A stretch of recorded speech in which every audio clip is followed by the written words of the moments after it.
بسم الله الرحمن الرحيم إن في خلق السماوات والأرض واختلاف الليل والنهار والفلك التي تجري في البحر بما ينفع الناس وما أنزل الله من السماء من ماء فأحيا به الأرض بعد موتها وبث فيها من كل دابة وتصريف الرياح والسحاب المسخر بين السماء والأرض لآيات لقوم يعقلون وهو الذي يرسل الرياح بشرا بين يدي رحمته حتى إذا أقلت سحابا ثقالا سقناه لبلد ميت فأنزلنا به الماء فأخرجنا به من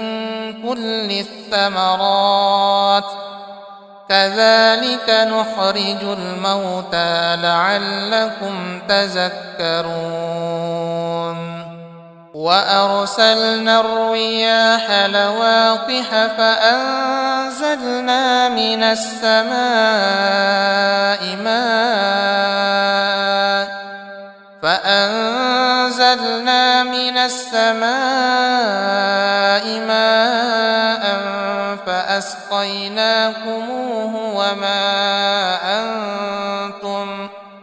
فأسقيناكموه وما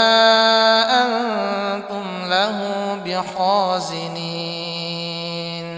والله أنزل من السماء ماء فأحيا به الأرض بعد موتها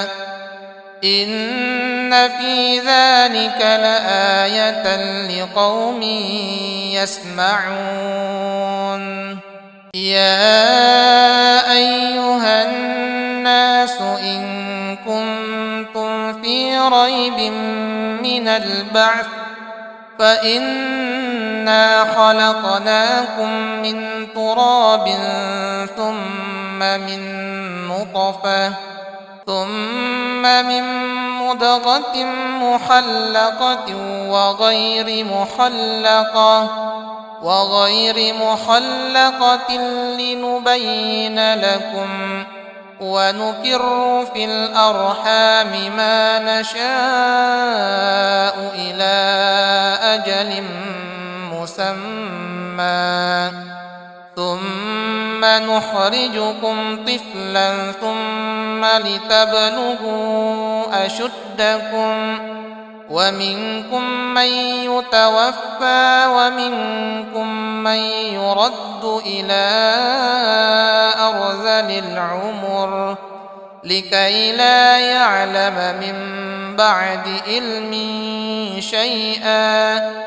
وترى الأرض هامدة فإذا أنزلنا عليها الماء اهتزت وربت وأنبتت من كل زوج بهيج الله الذي يرسل الرياح فتثير سحابا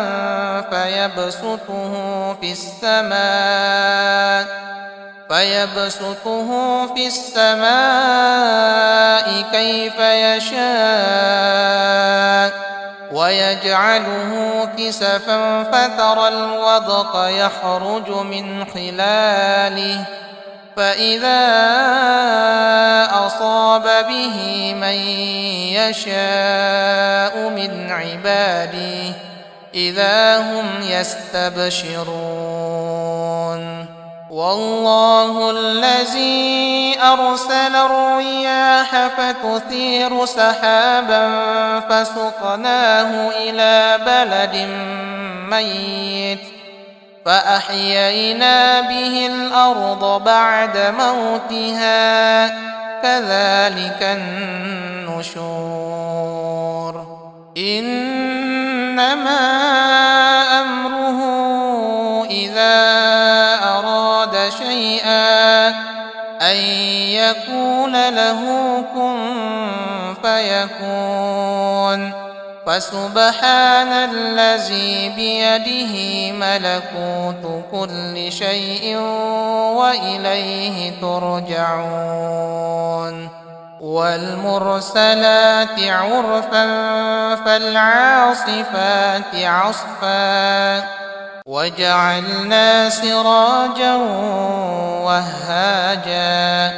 وأنزلنا من المعصرات ماء ثجاجا